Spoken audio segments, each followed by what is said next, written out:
From Delaware's most award-winning radio news team, this is WDEL Video News. Here's Chris Carl. Among Delaware's top stories for Friday, October 26th, arrests made for an attack on a school bus. Did Senator Biden stick his foot in his mouth again? And Newcastle County's new public safety building opens. Here are the details. Charges have now been filed against a man county police say is a person of interest in the murder of 3 Delaware residents. Anthony Butler is charged with burglary, criminal mischief, resisting arrest, and driving without a license. Those counts stem from a chase and standoff in Wilmington Wednesday. He's still being questioned in connection with the murders of Janaea Irvin, Elegant McGriff, and Maurice Goodman. Irvin and McGriff's bodies were found in Edgemoor October 14th. Goodman's body was found the next day in the trunk of a rental car in Philadelphia.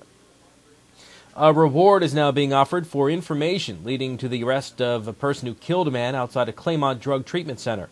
The center is putting up $2,500 to help track down whomever killed William Burt of Ellesmere. He was hit in the head as he left the treatment center on Philadelphia Pike October 16th. The suspect also stole methadone that Burt had just picked up at the center.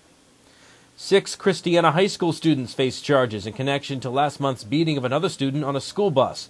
The teenagers will appear in family court on felony charges of second-degree assault and second-degree conspiracy.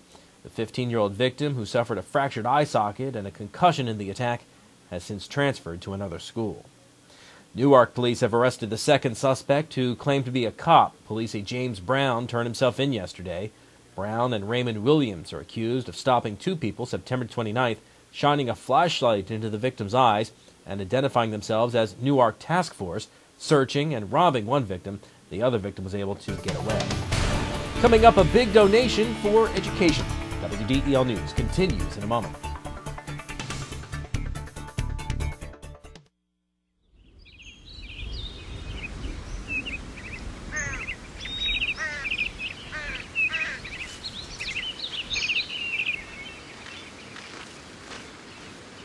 As you look for your college experience, make sure you look at Wilmington College, your key to success.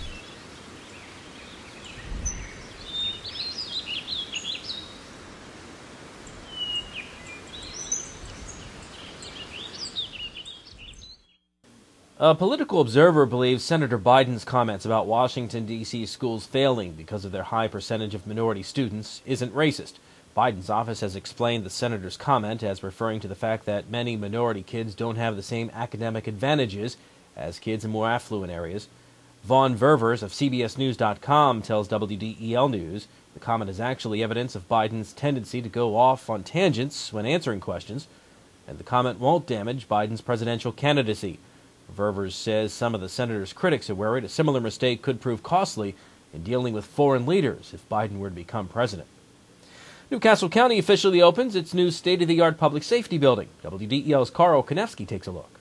The new facility is named in memory of Corporal Paul Sweeney, the only Newcastle County police officer to die in the line of duty. Along with members of Sweeney's family, county officials cut the ribbon on the building, which brings all aspects of public safety together under one roof for the first time. Whether it's police or paramedics, emergency management, or 911, the crossing guards, or the volunteer fire service, this facility is a platform from which we will move forward to make our community, our county, safer than ever, stronger than ever, more protected than ever. Colonel Rick Gregory, chief of the county police, says his officers will be able to implement new technologies thanks to the state-of-the-art building. You have a facility here that's pre-made and pre-wired as state-of-the-art. So the technology is embedded in this facility. It's secure. It gives us a secure facility for our employees, but it also allows us to do what we need to do in crime prevention and analysis, communications, and other areas. As officials celebrated, the facility across the parking lot that housed the police department for years was being demolished. Kuhn says the new building represents an enormous investment in the future, an investment that costs $48 million of your tax money. Reporting from Minquadale, I'm Carl Konevsky, 1150 AM, WDEL. Delaware's insurance commissioner calls it a major step forward in affordable workers' compensation insurance for local government. Matt Den says 28 county, city, and town governments around the state are forming a self-insurance pool that will save them the high cost of buying the insurance from private insurance companies. Den says the reason the program makes sense in Delaware is it's a small state which doesn't get great rates from private insurers, and entities who take on their own workers' comp insurance are more careful about risks they take, have better safety programs, and are more diligent about detecting fraud. A big check will help make sure students today are leaders of tomorrow. WDEL's Melanie Armstrong reports. The Kumba Academy Charter School in Wilmington is the recipient of a $180,000 check presented to Vision 2015 by J.P. Morgan Chase. Head of school Dr. Sandra Shippen says the money will provide training to teachers and staff. It'll give us an opportunity to really look at the quality of leadership and leadership training that needs to happen in order for us to make sure individuals like these ones will be prepared for school and will be world-class citizens educationally by 2015, so we're absolutely excited. It is such an important thing to do, and we do truly consider this an investment in education and are so happy to be able to do this. Vision 2015 has the goal of building a statewide system of world-class schools in Delaware. 4 public schools and 2 charter schools are also included in the Vision network. Melanie Armstrong, 1150 AM, WDEL.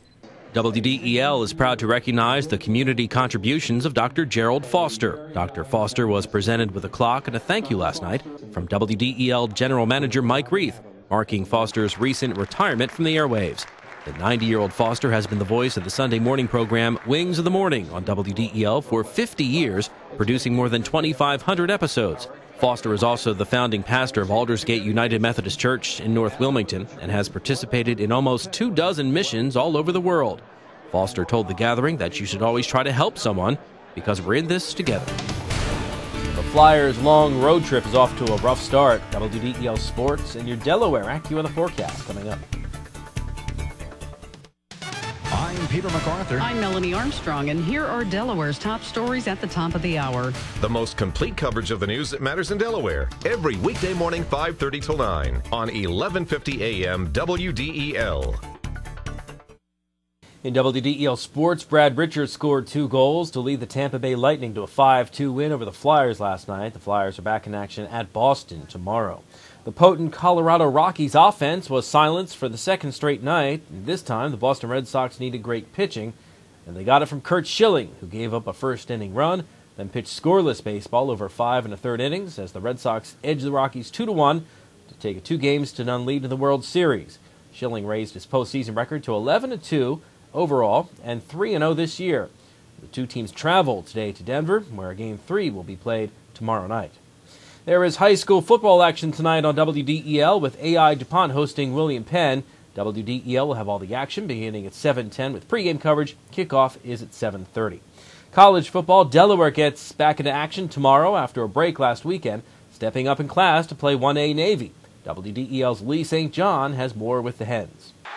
It's been an odd sort of week for the Blue Hens earlier this year after winning convincingly back-to-back over Rhode Island and Towson.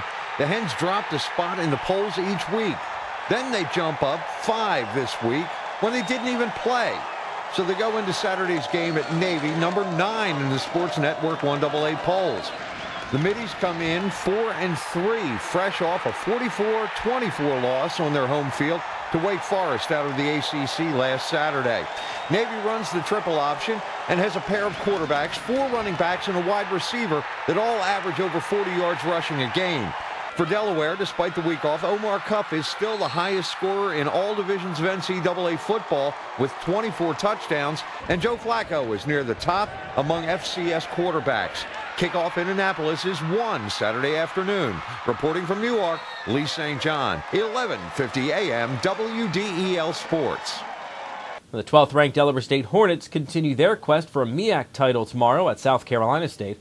Wesley College plays its most important game of the year tomorrow when the 10th-ranked Wolverines host 9th-ranked and undefeated Salisbury. Kickoff there, 1 o'clock at Wolverine Stadium. WDEL will have full Wesley College play-by-play coverage starting at noon with the Saturday Football Center.